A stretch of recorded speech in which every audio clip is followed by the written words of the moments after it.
Hello everyone. आज हम लोग जिस चैप्टर के बारे में वीडियो बनाने जा रहे हैं उस चैप्टर का नाम है excretory system. Okay, excretory system ये बहुत ही इम्पॉर्टेंट चैप्टर है क्लास 10th के स्टूडेंट्स के लिए, आने वाले टीजीटी एग्जामिनेशन के लिए और जो पीजीटी के कैंडिडेट्स हैं उनके बेसिक कॉन्सेप्ट के लिए। ओके, सो इस चैप्टर में हम लोग पहले ये पढ़ेंगे कि एक्सक्रीटरी सिस्टम क्या होता है। ओके, ठीक है। Excretory system means removal of the waste material from the body. अब बात ये उठता है कि ह्यूमन बीइंग्स में ऐसा कौन सा ऑर्गन है जो बॉडी के वेस्ट मटेरियल को बाहर निकालता है। ठीक है, तो सबसे पहले जो आंसर आता है वो आता है एनस। एनस, मोस्टली बच्चे आंसर देंगे एनस। एनस से ही बॉडी का वेस्ट मटेरियल बाहर निकलता है। तो एनस एक ओपनिंग है। ठीक है, एनस एक क्या है? ओपनिंग है जिसके थ्रू वेस्ट मटेरियल सिर्फ बाहर आता है। लेकिन वेस्ट मटेरियल को बनाने वाला जो मेन ऑर्गन है वो है हमारा किडनी। ठीक है, तो जब भी हम एक्सक्रीटरी ऑर्गन की हम बात करेंगे तो सबसे पहले हम बात करेंगे किडनी की। ओके, ठीक। किडनी से अटैच्ड होता है आपका यूरिनरी ब्लैडर, जिसमें आपका यूरिन एक जगह कलेक्ट हो जाता है और फिर अगर मेल है तो पेनिस के थ्रू वो बाहर निकल जाएगा, और अगर फीमेल है तो फीमेल रिप्रोडक्टिव स्ट्रक्चर्स के थ्रू वो बाहर निकल जाएगा। ठीक है, अब हम इसमें पहले बात करेंगे कि यूरिन के अलावा हमारा जो एक्सक्रीटरी मटेरियल है वो और क्या क्या हो सकता है। ठीक है, पहले हम लोग इस चीज पे डिस्कस करेंगे। क्लियर?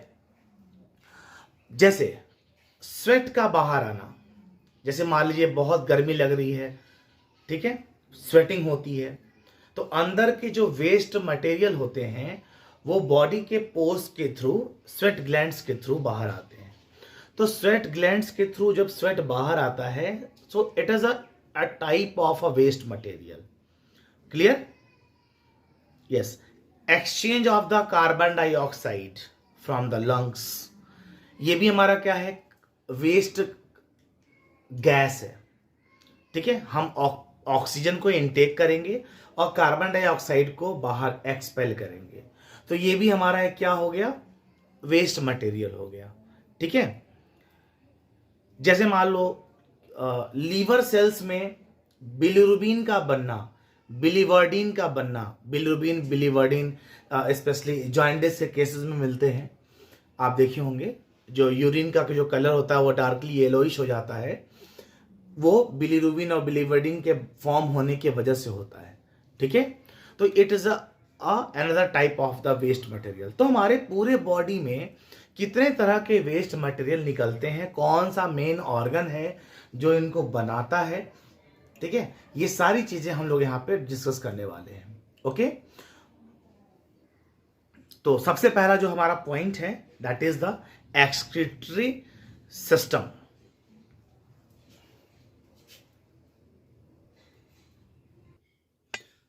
तो आप देख सकते हैं हमारा जो नेक्स्ट चैप्टर है ये पार्ट 1 वीडियो होगा। ओके, तो यहां पर हम मेंशन कर देते हैं पार्ट 1।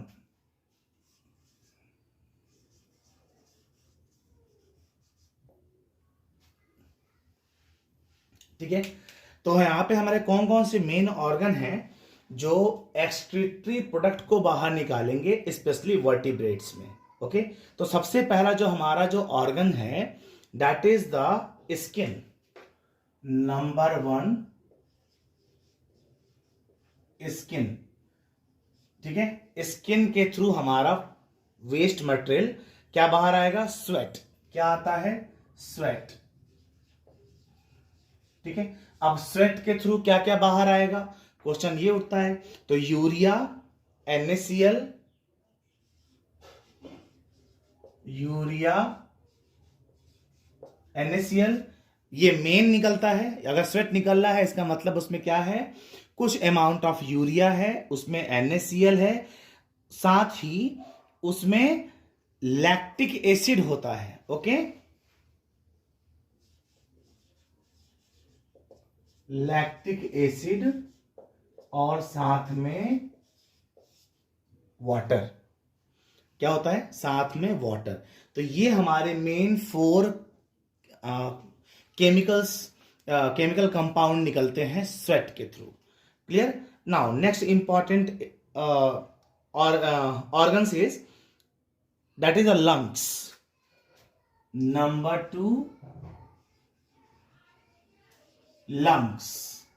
तो लंग्स के थ्रू क्या क्या बाहर निकलेगा, आपको पता है कि रेस्पिरेशन के थ्रू जो वेस्ट जो गैस होगा that is the CO2। Okay, और water. Clear. Waste, carbon dioxide and water. ठीक है, ये हमारा लंग्स के थ्रू बाहर होता है। Now third important organ is that is the liver. Third is liver. अब लीवर के थ्रू क्या निकलता है भाई, तो जितने भी कोलेस्ट्रॉल हैं, कोलेस्टेरॉल, ठीक है, कोलेस्ट्रॉल, उसके बाद बाइल पिगमेंट्स, बाइल पिगमेंट्स में मेनली आपका आता है बिलीरुबिन,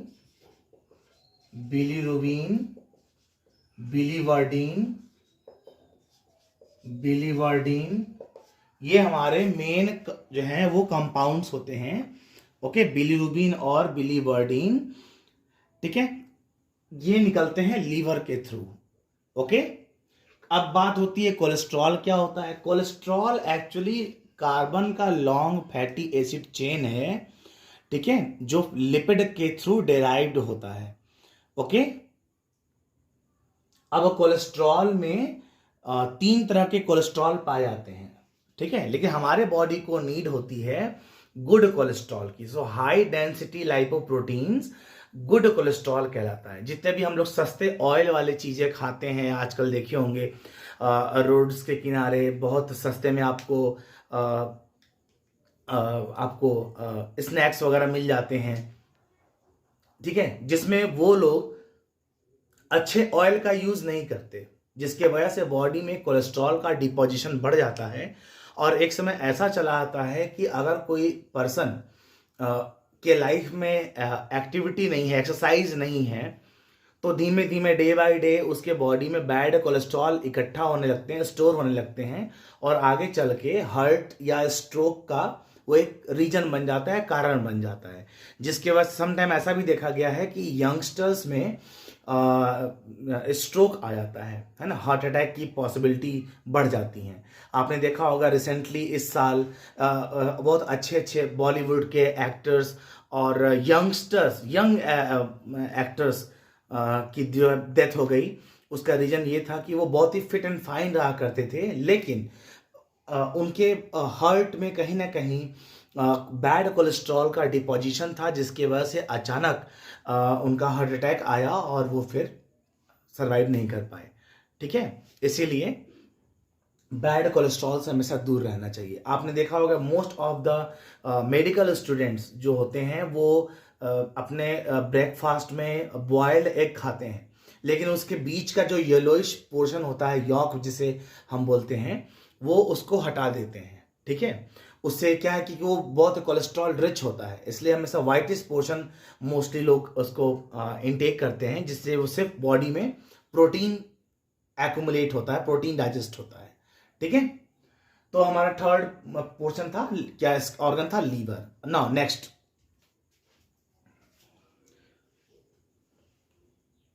इंटेस्टाइन, नंबर 4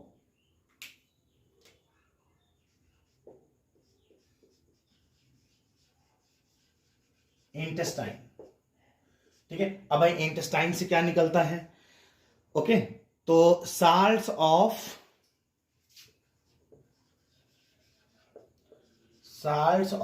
कैल्शियम, अगर एक्सेस कैल्शियम आयन हो गए हैं तो इंटेस्टाइन्स के थ्रू बाहर निकलते हैं। Salts of calcium and other heavy metals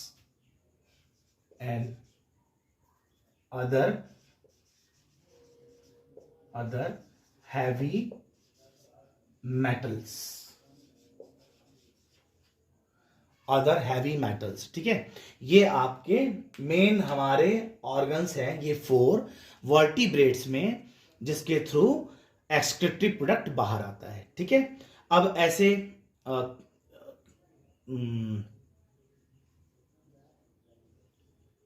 बहुत से अदर एक्सक्रीटरी स्ट्रक्चर्स भी हैं एनिमल्स में, जिसके थ्रू वेस्ट मटेरियल बाहर आता है। ठीक है, फॉर एग्जाम्पल आप देख सकते हो, जैसे मान लो फाइलम प्रोटोजोआ ले लेते हैं, कुछ बेसिक एनिमल लेते हैं। फाइलम प्रोटोजोआ में जितने भी एनिमल आएंगे, ठीक है, जैसे आपका अमीबा, पैरामीशियम, युगलीना, ठीक है, इस तरह के जितने भी मोस्टली जो एनिमल्स आएंगे, उसके अंदर जो हमारा एक्सक्रीटरी ऑर्गन है वो क्या है, 2 ही है, क्योंकि यूनिसेलर होता है।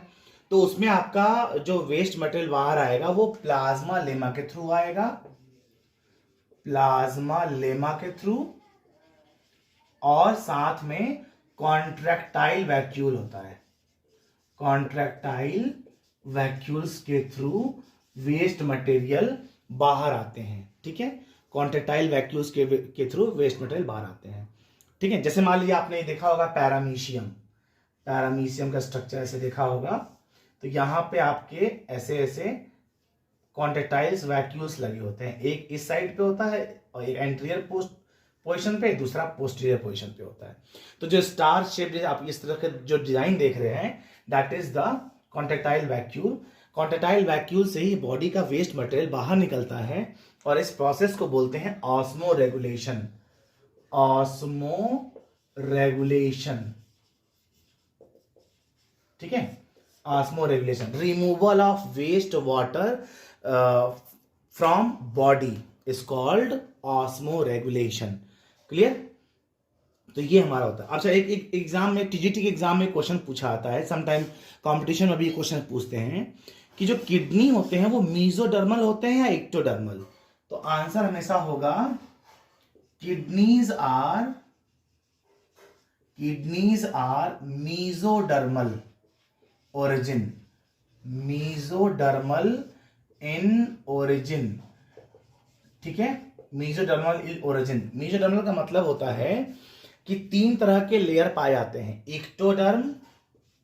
इक्टोडर्म, मीजोडर्म और इंडोडर्म। ठीक है, इक्टोडर्म, मीजोडर्म, इंडोडर्म। तो इस तीनों में से किसके थ्रू क्या बनता है, किडनी का फॉर्मेशन होता है? तो आंसर होता है मीजोडर्म के थ्रू। ठीक है, यह ऑब्जेक्टिव क्वेश्चन में आ सकता है, हमेशा याद रखिएगा। So kidneys are mesodermal in origin, developed from nephrotomes of early embryo. Okay, nephrotomes of early embryo. Clear?